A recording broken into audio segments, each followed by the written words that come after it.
Everybody, I thought I'd make this video today to just address what just happened there in the USA. Charlie Kirk, the assassination is absolutely rocked my world. And when I say that, it's because, like, as a Canadian, like, I find that a lot of the time Canadians are more in bed with American politics than they are even in their own country, because it's most of the time a gong show here. But when the assassination happened, it hit me unlike any other, murder or death ever has, honestly. And don't get me wrong, like, I saw the video and, like, I've played video games, very graphic video games growing up, and I've seen, movies where it shows everything, but with Charlie, it was so real. And I wasn't a diehard Charlie fan. Like, I enjoyed his stuff. I agreed with him on many things. But when I wasn't watching every single video. I'd watch one here and there. But when it happened, there was a part of my stomach that tightened up into a knot, and it's stayed like that ever since. Today, I believe, is a week. It happened a week ago now at this point. So, for the past 2 days, I felt sick, and I've been looking at news, I've been looking at some social media, which I usually don't do, but I wanted to know what was going on in this case there too. And first thing I gotta say is that whether you're a Republican, whether you're a Democrat, whether you're a conservative, whether you're a liberal, we do not ever celebrate the death of an innocent person.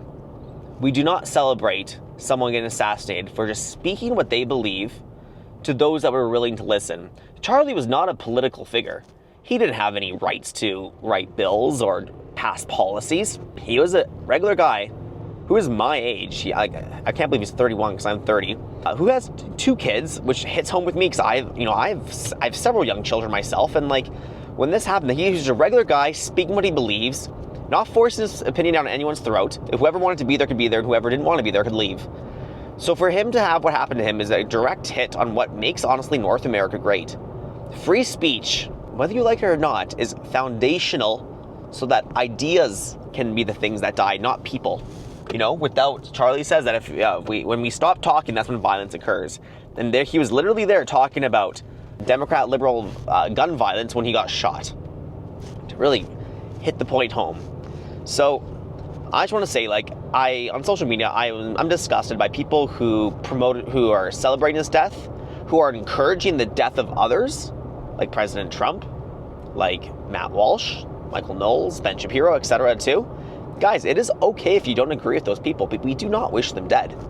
And I would like to think, and I'd hope to think, that if something like this happened to a political figure that I didn't agree with, that I would be just as sympathetic.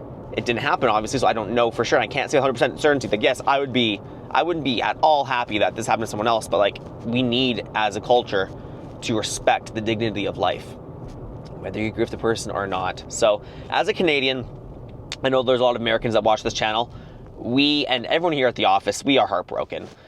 Our prayers go out to his wife, his children, his friends, his colleagues, and his movement, because we hope that his movement can continue and could be stronger than ever. So many people now know the name Charlie Kirk that didn't actually know him before. So I do believe God can always make good out of bad, and I think he will take this and help to inspire others. I mean, I feel inspired. I want to speak out more about things that I believe in. I want to be more involved where I can outside of my domestic household, especially in the political front, because I do think there are a lot of people out there that are confused. A lot of people that are completely misled. Good people that are incredibly misled. And I think the media, filled with its lies and bullshit, need to be held accountable. We have free speech, but we don't have consequence-free. The other night, Jimmy Kimmel had this whole thing that he's going through with the ABC and stuff there too. Because, like, it is wrong to stand up there and spread lies. It's one thing if you believe in something and you're searching for the truth. But if you stand there purposely chugging out lies to manipulate people and their thoughts, you need to be held accountable for that. You don't need to be shot, but there needs to be consequences. Because we cannot be out there polluting the minds of the younger generation. And guys, if you live in North America, like, if you woke up today, it's a sunny Canadian morning. Yes, Canada has its challenges. Yes, the UA has its challenges, but I am thankful that I'm here. I could be in Ukraine or Russia right now in a trench shooting a gun over my head through the trenches. I could have been born during the drafting of World War II. I could be in Afghanistan. I could be in any third world country and not knowing where my next meal is, being out there scrambling to bring home some food for my family.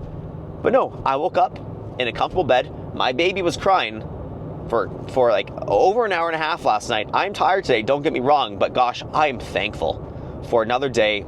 I know I'm gonna eat every day. I know that I have an opportunity to go to the gym. I have an opportunity to drive safely. I can go to work. No one's gonna come in and give us grief. We can go make some money. We can go sell some lawn care, and we can build a business without much going wrong gratis too. So I'm thankful. If you live in North America, you got to wake up every single day and just thank God that you're here. We have no guarantee that we have tomorrow. Healthy people wake up with cancer all the time. They don't wake up at all. Many people wake up sick. They have disease, chronic disease, and are in chronic pain. And here I am, and I bitch when I have a cold. We are so spoiled, entitled, privileged. But even though those words are thrown around a lot, we are very fortunate. If you grew up in a modest home, lower middle, upper middle class, whatever, if you have parents that are together, if you have food on the table every night, if you have some money in your bank account so you can do some things that you want when you want, you can't do everything, but you have some flexibility, you have gas in your car, you are blessed. You are blessed. And we need to protect these countries that we have here that allow us to go to church on Sundays, spend time with our family, go to work, make lots of money, be incredibly generous along the way. And the second we lose free speech, we're going to lose a lot of that. So I challenge you. If you see someone on social media celebrating the death of an innocent person, you call them out. You tell them that their behavior is disgusting. Do not tolerate it. Do you really want that person looking at the pictures of your children on your Facebook account? Do you really want that person watching your success in your career? I firmly believe that we have an opportunity here in the lawn care industry to build an incredible business for you and your family. It is a phenomenal industry where the average guy can become extraordinary and do something great. And I know that because that's what's happened to me and Liam. Like, we have a long way to go still, but we have done some pretty cool things. And we were both nothing when it came to business. We were nothing when it came to people skills, marketing, sales, lawn care, operation stuff too. But we've had an opportunity and grace is through the market to be able to learn this and be able to make a respectable amount of money that I feel good about, and we have the opportunity to keep going and get more. We have the audacity to do so because we live, at the end of the day, in a great country. Canada is still a great country. The USA is an incredible country. And if you live in North America, you ought to wake up blessed every single day. So prayers go out to Charlie Kirk and his family. God bless America. God bless the president.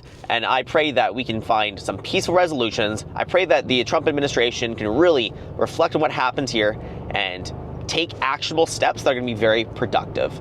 Wish you guys well. It's a great day to be part of the Dirt Life. Let's go out there. It's the end of the season. Right now, we are in the fall. Let's go get those aeration seedings done. Let's start to end off the season on a very strong note, because the only thing more important than the first impression is the last impression. So these are the month that you can actually end things off on a good term. So I challenge you, call your clients. Make sure they are happy. Hey Samantha, this is James calling here at the Yard Dogs. The reason for my call, I noticed you've been a client of ours for the past 3 years, and I just wanted to check in to make sure you're happy with things. Go do 100 of those calls every single day and start to get a feel for, are people happy with my services or are they pissed off? Are they not satisfied? Because now is an opportunity for you to go out there and make things right. If they're not happy about something, hear them out. People aren't looking for perfection. They're looking for a company that makes this easy for them and that can open to their feedback when things go wrong. So take this time to do that. And then in this winter months, guys, sharpen your axe, go over your marketing, go over your sales, go over everything that you're doing, your standard operation procedures, and make sure that you're dialed in for next spring.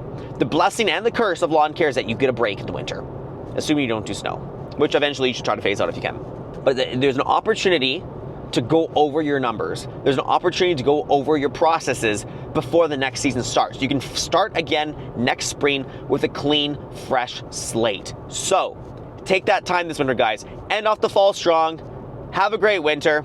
You're gonna see us in the next video. We're not going anywhere soon. Have a great day. Let's go.